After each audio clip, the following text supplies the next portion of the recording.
vídeo de hoje vai ser um pouco diferente. Esse canal Cena Marumbinha é um canal pessoal.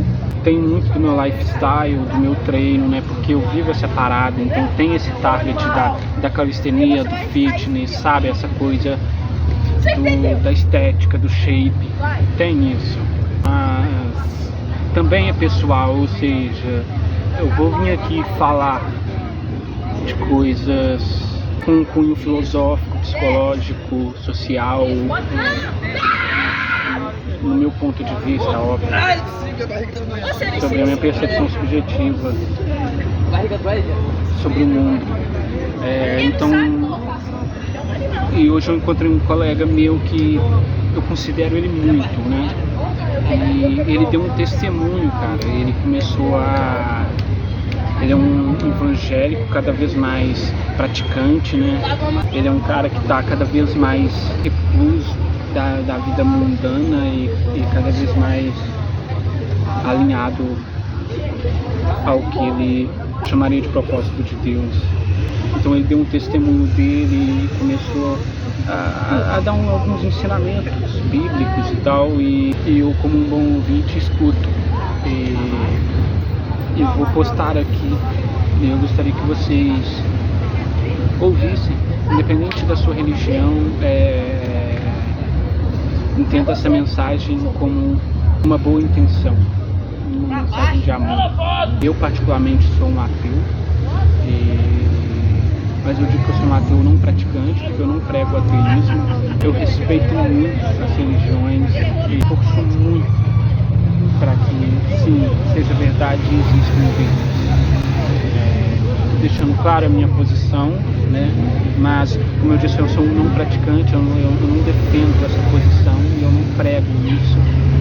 E eu digo que, de novo, é muito contraditório, mas eu sou um ateu fã de Jesus, um Jesus histórico, um personagem de Jesus. E eu sou um ateu tradicionalmente católico, porque muitos dos meus princípios como um homem de valor são similares aos princípios do catolicismo, né?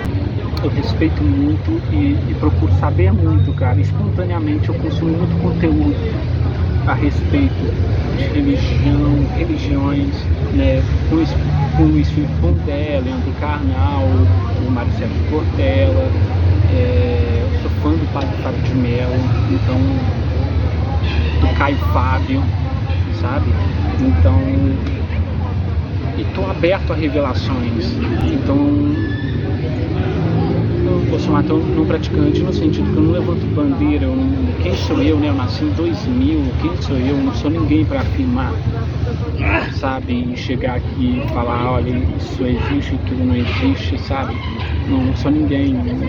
Eu só vivo a vida sem o órgão da fé, mas de alguma maneira acreditando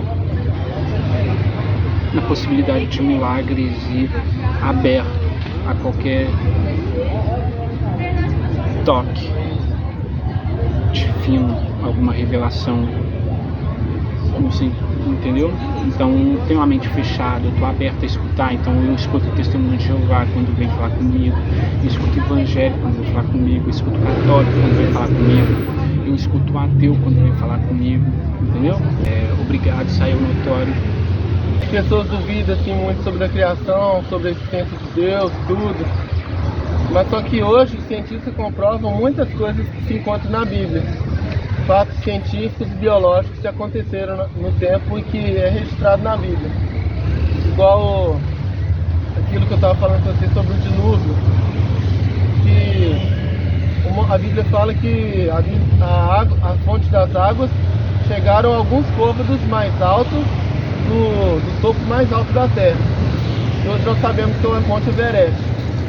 E hoje é comprovado fósseis de peixes e algumas fontes salinas nesse topo desse Monte Everest, que comprova realmente a existência do dilúvio, que foi aonde Deus exterminou a raça humana, que estava muito comprometido com o pecado e tudo naquela época, mas preservou a família de Noé, que era Noé, seus 3 filhos as esposas deles, e até agora deu 7, né? E mais a esposa dele. Foram 8 pessoas dentro da arca. 8 pessoas dentro da arca. E dos animais, os animais o judeu considera um animal puro, a vaca, né, o cordeiro, que são animais que a gente usa como fonte de alimento. E impuros, o leão, o jacaré, essas coisas assim que não são usados muito comumente no alimento.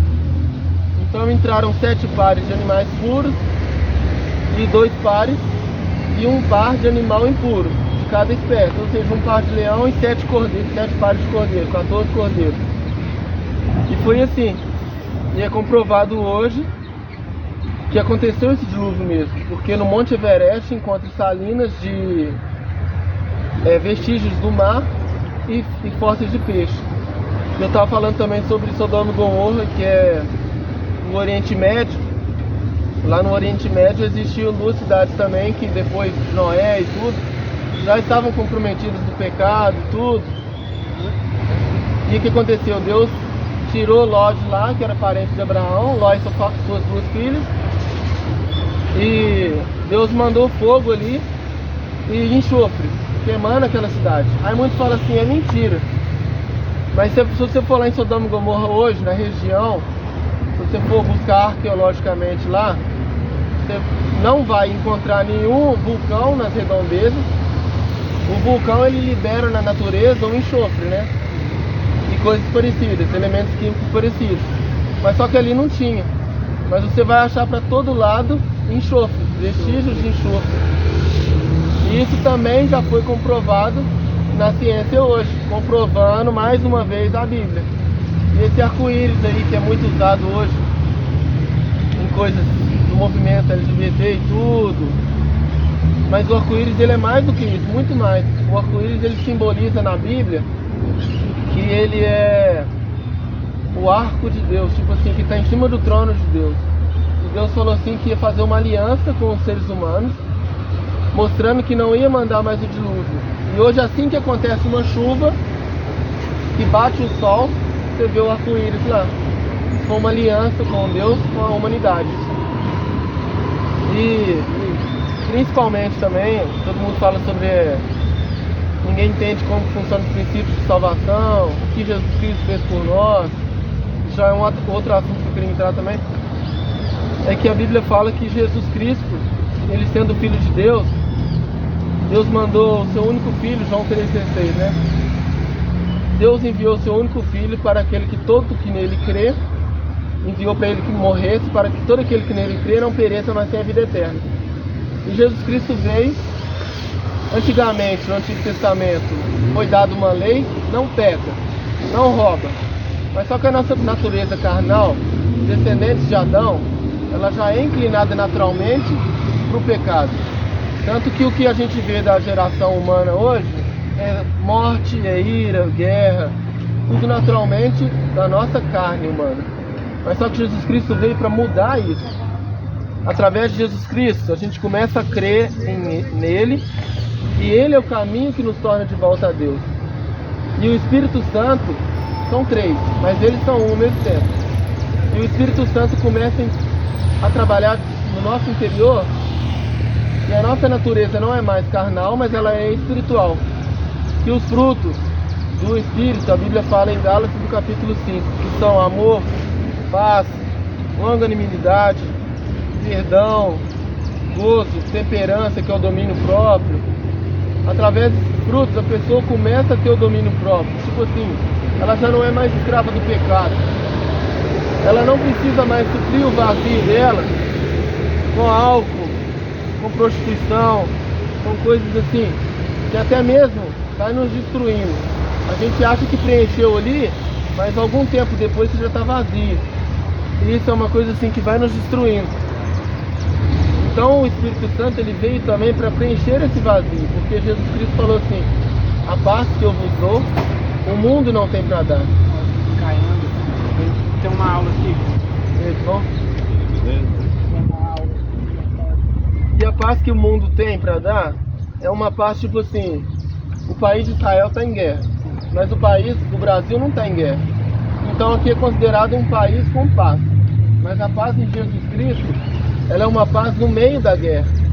A Bíblia fala que Sadraque, Mesaque e Abednego no Antigo Testamento foram lançados na fornalha, mas Deus não livrou eles da fornalha, mas Deus impediu a força do fogo, então eles foram livrados dentro da fornalha. Daniel também foi lançado nas covas dos leões, os leões famintos, eles não devoraram ele porque Deus livrou ele lá dentro, entendeu? Então os leões não consumiram ele, não comeu ele. E Deus, ele tem esse poder, entendeu? Deus, ele tem esse poder, é uma coisa que a gente não acredita. E eu tem acontecido comigo, eu sou um testemunho assim do que eu vejo que tem acontecido comigo. Coisas que eu não conseguia antes, tipo a natureza humana, vem a puberdade, vem tudo, vem os prazeres. Tipo assim, a nossa biologia é inclinada já ao pecado, a preencher esse vazio. A gente começa a correr atrás de mulher com tudo agora, na cidade, tudo. Tem pornografia, tem essas coisas assim que a gente fica escravo disso, por causa da carne. É a nossa natureza humana, mas a própria fisiologia também dá uma florada. É isso aí, porque já é biologicamente, o ser humano já é feito para reproduzir. Então, não casado, o cara quer suprir essa necessidade de outra forma. Tem a pornografia, tem outras coisas que são impuras, são pecados. Mas só com a pessoa cheia do Espírito Santo, ela naturalmente consegue renunciar a isso, porque ela já não é mais refém disso, ela é livre para escolher. E no começo ela é livre para fazer a escolha. Aí vai ter a guerra entre a sua natureza espiritual e a sua natureza carnal. Mas a partir do momento que você começa a alimentar a sua natureza espiritual, ela sobressai a natureza carnal. E isso já se torna natural para você fazer as coisas que agradam a Deus. E não é... A pessoa fala assim, por que agradar a Deus? Porque a Bíblia fala assim, para que vocês conhecerem qual seja boa, perfeita e agradável vontade de Deus. Porque Deus, ele é um ser sobrenatural. Ele enxerga o passado igual eu estou te enxergando. Ele enxerga o presente igual eu estou te enxergando. E o futuro também. Então Deus, ele tem, a Bíblia fala que Deus tem todos os nossos dias escritos. Então ele tem um plano perfeito para cada um de nós. Mas só que as nossas ações distante dele nos afasta desse plano perfeito. Mas quando a gente se entrega para Deus e a vontade dele, a gente começa por ele viver esses planos sobrenaturais. Ou seja, ele tem o melhor relacionamento para você, isso é consequência. Porque Deus, ele é o principal. Muitas pessoas vão para a igreja buscando dinheiro, buscando reconstruir o casamento. Mas isso são consequências. Porque nada é melhor do que Deus. Igual no começo, no jardim, a Bíblia fala que na virada do dia Deus ia ter com Adão. Ele tinha um relacionamento com o próprio Deus. Agora você imagina o que é isso? Um ser eterno. A Bíblia fala que nem a eternidade com Deus a gente vai conhecer o que é Ele totalmente. E o principal também é um exemplo que eu tenho, que eu aprendi e que eu trago para as pessoas, que é para a gente pensar na nossa vida como uma corda. Pensa uma corda de vários quilômetros, mas os primeiros 30 centímetros é a sua vida aqui. Se você vive uma vida longe de Deus, você tem prazer toda essa vida aqui, um prazer enganoso, mas você tem prazer toda essa vida aqui. E depois? Muitos acreditam no inferno, eu também acredito. Tipo assim, que é um lugar onde tem tormento, é um lugar longe de Deus. Mas Deus, ele não quer isso pra gente, tanto que ele enviou o seu Filho, nos enviou o Espírito Santo para chegar a esse ponto. Agora uma vida com Deus, depois é uma eternidade de alegria, uma eternidade muito melhor do que a vida com Deus aqui. Aqui a gente está começando, depois é a perfeição com Deus. Conclui aqui, né?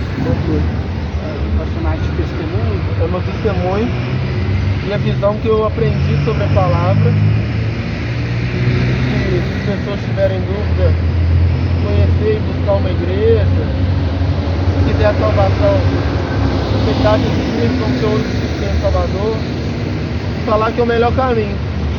Independente da idade, independente do gênero, independente da situação financeira ou social da pessoa, esse é o melhor caminho.